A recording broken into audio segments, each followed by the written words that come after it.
Si Honorable Manilin Salarda, Barangay Kagawad sa Marquesooc ang Arevalo. Kagawad, mayong hapon. Yung hapon, Git. Okay. Kagawad, kamusta anong sitwasyon na subong sa mga pumuluyo naton nga nasunugan? So far, hindi na kagabi may ara kita duwa ka partially damaged kag isa ka totally damaged. Okay. Si partially damaged, pagkato naman ka ina, okay man lang sila, wala sila nag-evacuate, wala kami evacuate. Kaya ang mga tipadalay man nila, mga relatives man bala nila, so prefer nila na dito na lang sila sa balay ng mga nila nag-sleep over kaysa talapit mo sila. And then, first thing, sang aga, kita mismo, ginsugo kita ni Cap Tugado na magkato sa DSWD para sa ilang food assistance. And right now, sir, ginahulat naman ang incident report na lang para mapas na bala ang mga form sa kinalan sa mga damages bala nila para man sa assistance nila. Pila ka pamilya ni or individual kagawad apektado? Okay. May ara ka, tatlo ka family, in total of 18 ka individuals. Okay. I know ang investigation sa Bureau of Fire nagapadayon. Para po sa inyo, dala nga mga information, anong ginalinan gino sang kalayo? So far, hindi man kami blakas pero kalaw ay man. Siguro, ang sa totally damage sa nila, kay siyempre daw PWD, may sa kuno ka senior na sa balasa ng ito sa ilabalay. Siguro nga, na-disgrasya lang siguro. But we're still awaiting pagit sang na info kahalin mismo sa investigation ng DFP. Okay. Ang naubos kini balay niyang kagawad, made of ni balay niya? Man siya, do medyo half man na, half simento, half light material. Light materials man. Ubos kin. Ang babaw niya ni pala. Pila ka bilog istarda? Ubos siya. Siya man lang isa, sa totally damage siya. Siya lang isa, amo ni siya ang senior. Ahay. Magbataan niya din, Babahi? Okay. Why sa song podas balay nila?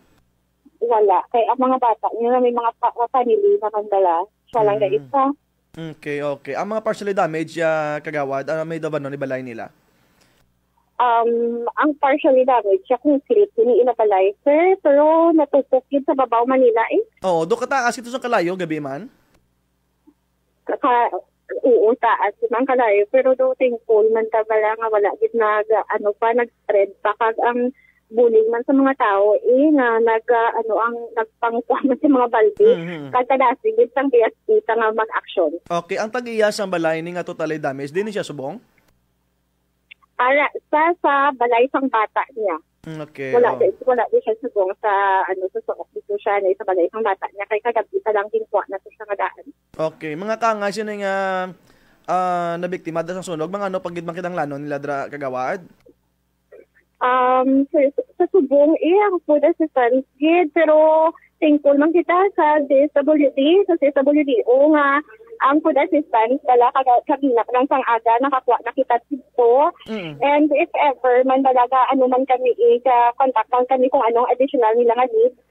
If ever kung sino man niya willing man dala siguro food assistance or ang mga mga bayo kung mga spare bala man lang na durong nila. Kay may kinatulugan man sila mo pag hindi mo sila gusto wala nga mag-evacuate.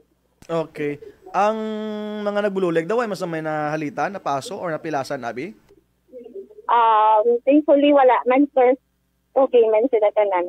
Okay. Apadogyan mo kagawad sa mga pumuluyo ni mo dira para hindi na masulit ni ang sunog dira sa inyong barangay.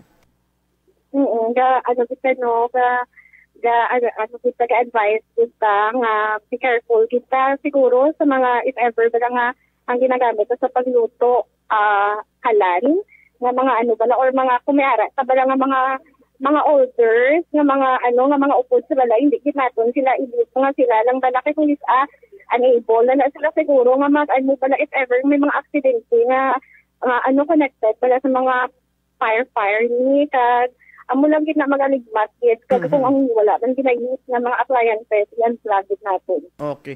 By the way, kagawad sa luot ko lang, no? Kay ang aton bala nga Iloilo City Police Office, nagkakabalaka din sa mga kabataan, mga minor de edad. Sa dada sa inyo, kamusta ang mga pag-implementa naton sa curfew for minors?